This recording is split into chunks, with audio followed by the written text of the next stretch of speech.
특검 얘기 좀 짚어볼까요? 김건희 특검은 김건희 여사 구속 기소 이후에 통일교와 국민의힘 간의 정교 유착 의혹, 그리고 윤 전 대통령 부부의 이 매관 매직 의혹 수사에 집중하고 있습니다. 이번 주 핵심 인물의 구속 심사가 연달아 두 건이 예정이 돼 있죠.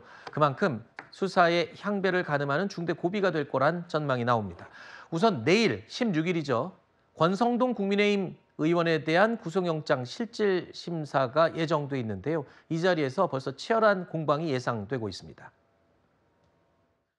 범죄 사실의 요지는 권성동 의원이 2022년 1월 5일 통일교 관계자로부터 윤석열 후보에 대한 지원 등 명목으로 현금 1억 원의 정치자금을 기부받았다는 것입니다.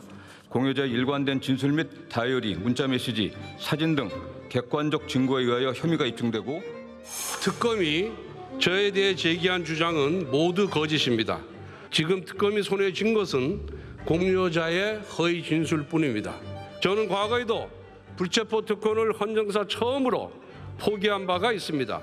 이번에도 불체포 특권을 포기한다고 밝혔습니다. 당당하고 결백하기 때문입니다. 권성동 의원에 대한 구속영장이 만약에 발부가 된다면 세 개 특검 가운데는 처음으로 현역 의원의 신병을 확보하게 되는 겁니다.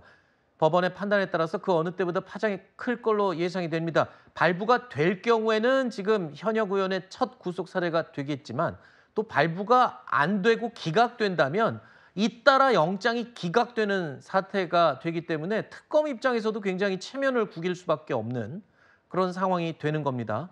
그래서 일단 권성동 의원에 대한 영장 심사 결과가 굉장히 주요 사안으로 관심을 받는 첫 번째 이유이기도 합니다. 그리고 통일교를 둘러싸고요.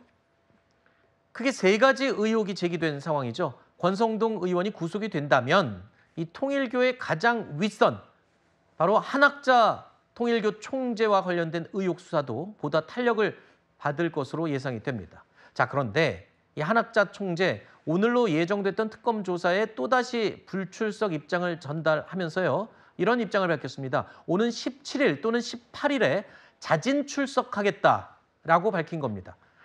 심장 수술인가요? 시술인가요? 어쨌든 병원에 입원해 있었던 거로 아는데 한마디로 건강 악화 때문에 회복할 시간이 필요하다라는 이유를 들었지 출석에 응하지 않았던 건 아니다라고 입장을 밝히고 있는데요.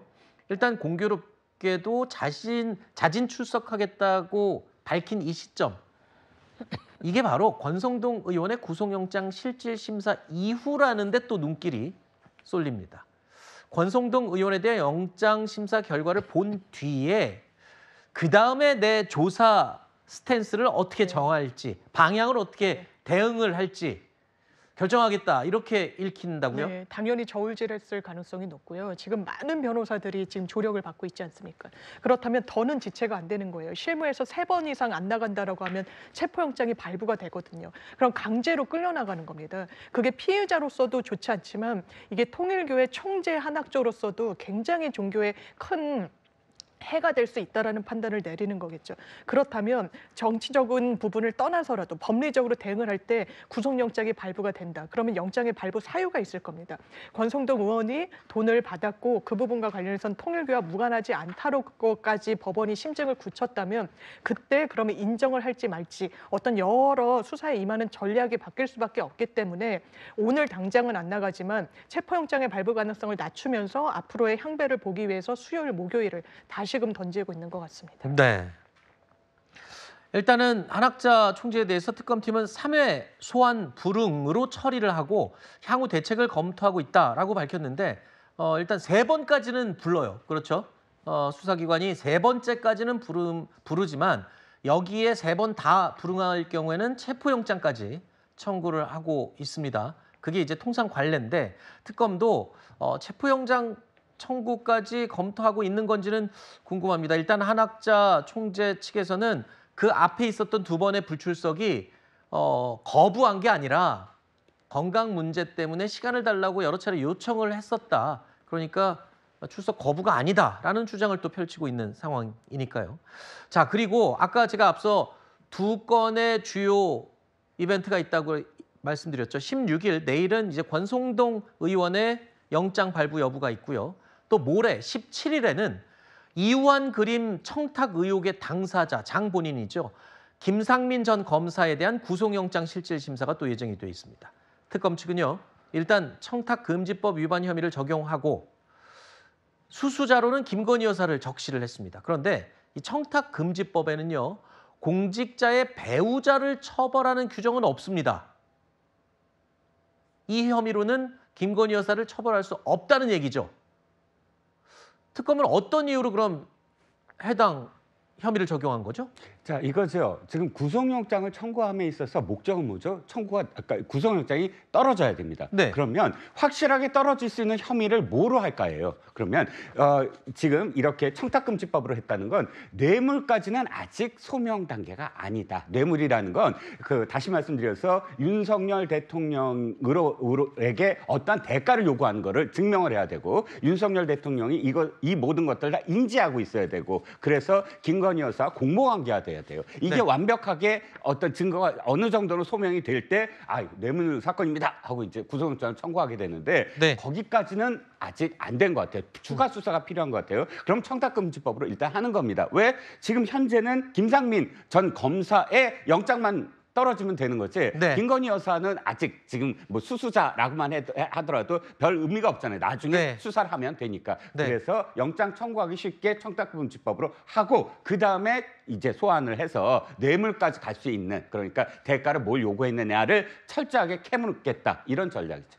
자, 여러분도 아시다시피 반클리프 목걸이 그리고 뭐 나토 보석 세트다 뭐 이런 표현도 등장하지만 일단 보석들이 있고요. 명품. 그리고 두 번째로 금거북이 사건 의혹 기억하시죠? 그리고 이어서 나온 게 이우환 화백의 그림입니다. 이 공통점은 모두 매관 매직 의혹입니다. 그러니까 인사청탁을 했느냐, 대가성이 있느냐 이 부분인데요. 지금 김상민 전 검사도 이 그림을 가지고 대가로 뭐 어떤 인사에 대한 이익을 받았느냐 이게 지금 특검 수사의 방향이었습니다. 본질이었습니다. 그런데 이 특검 수사에 굉장히 큰 변수가 하나가 갑자기 툭 터졌습니다. 한국일보 등의 보도에 따르면요. 이 해당 장본인 김상민 전 검사가요. 특검 조사에서 이런 진술을 한 겁니다. 제가요. 윤석열 전 대통령에게 그동안 검찰 동향에 대해서 주기적으로 직접 보고를 해왔었다라는 취지로 진술을 한 겁니다. 현직 검사가 대통령과 따로 연락을 주고받으면서 검찰 내부의 동향, 움직임, 정보를 주기적으로 계속 보고하고 전달해 왔다는 겁니다. 자, 이건 굉장히 큰 논란이 될 수밖에 없는 사안인데요. 근데 왜 문제가 발생했냐? 이건 지금 매관매직과 관련된 인사청탁 의혹으로 특검은 초점을 맞춰서 수사를 하고 있었는데 이렇게 되면 이건 지금 가벼운 문제가 아니거든요. 네, 맞습니다. 이 진술대로라면 뭔가 성향이 달라져요. 수사의 방향 자체가 인사청탁 뇌물이 아니라 좀 확연히 다른 방향으로 수사 방향을 틀어야 되는 새로운 맞습니다. 숙제가 지금 떨어진 거잖아요. 그런데 이 진술을 본인이 전략적으로 했을 가능성이 있다고 봐야 되겠죠. 그래요? 공무상 기밀 누설을 어떻게 보면 자백한 것 같잖아요. 그런데 이게 연장선상에서 보면 매관 매직을 할 때는 잘 모르는 사람에게 권력자한테 부탁해서 금품을 싸들고 가고 그 대가로 뭔가 자리를 얻고 이런 건데 그게 아니다. 나는 윤석열 대통령과 특수관계고 신뢰관계가 있기 때문에 굳이 금품을 지렛대로 해서 자리를 얻을 그런 관계가 아니었다고 얘기하고 싶어 하는 거예요. 그래서 공무상 비밀 누설로 처벌은 받더라도 그게 양형이 더 적고 매관매직을 어떻게 보면 도려내기 위한 하나의 좀 전략적인 진술을 한 것이 아닌가로 추정되는 부분도 있습니다. 알겠습니다. 자, 그러니까 의도적으로 이 수사의 방향을 돌리기 위해서 이런 발언을 한 게 아니냐 지금 이런 의견이신 건데요. 김상민 전 검사 측에서도 동향 보고는 부적절했다는 걸 인정을 하고 있습니다. 그러니까 이거는 해서는 안 될 행동이라는 걸 알고 있다는 거죠. 그럼에도 불구하고 왜 이런 진술을 한 것인지 그 의도를 놓고 지금 해석이 분분한 그런 상황이 되는 거죠. 자, 윤석열 대통령 측은요. 지금 이 진술 내용이 밝혀지자 알려지자 금시초문이다. 없다라는 입장을 밝혔습니다. 그만큼 특검 수사를 통해서 이 부분이 가려져야 될 부분으로 새로운 숙제로 갑자기 툭 던져진 거죠. 자, 김상민 전 검사에 대한 인사청탁 의혹 수사의 이 방향이 달라지는 건지 아니면 또 다른 수사가 하나 더 추가가 되는 건지. 저는 추가됐다고 봅니다. 그래요? 일단 이 부분이 뇌물과 관련될 확률이 굉장히 커요. 왜냐하면 지금까지 제 판단이지만 상당히 적극적으로 김상민 전 검사의 그 공천과 관련해서 개입된 흔적이 있거든요. 그다음에 그 계기가 무엇일까? 계속 보고를 했기 때문이다라기보다는 이런 그 물품이 가장 결정적이다라고 지금 검찰은 보는 건데 여기에 플러스 알파 그러니까 공무 공무 기밀 누설만이 아니라 대통령 입장에서는 와 이게 부인의 어떤 범죄와 관련된 수사의 기밀을 캐내서 그 범죄를 덮으려고 했다라는 혐의까지 있지 않겠습니까? 그런데 생각해 보면 김상민 전 검사가 왜 이렇게 했을까라고 저도 변호사 말씀을 들어보니까 죄와 관련돼서는 특가법상 뇌물로 했을 때 그 형량이라든지 이게 굉장히 큽니다. 물론 이완 화백의 작품이 가품이냐 진품이냐에 따라 좀 다르긴 하겠지만 만약에 1억 원 이상의 어떤 그런 이 뇌물으로 추정될 때는 윤 대통령이 직권남용보다는 이쪽 도덕적인 어떤 그런 이 문제보다는 특가법상 뇌물로서가 훨씬 더 형이 크거든요. 네. 그렇기 때문에 아마도 김상민 전 검사가 그렇게 선택을 한 것 같은데 플러스 알파가 되지 이게 선택에서 이게 가려지고 이쪽으로만 수사한다라고 지금 판단하지는 않을 것 같습니다. 알겠습니다. 어쨌든 지금까지 전혀 생각하고 예상하지 못했던 내용이 공개가 됐으니까요. 특검이 또 이걸 그냥 놔둘 수는 없죠. 분명히 문제가 되는 부분이니까 새로운 숙제가 던져진 건 맞는 것 같습니다.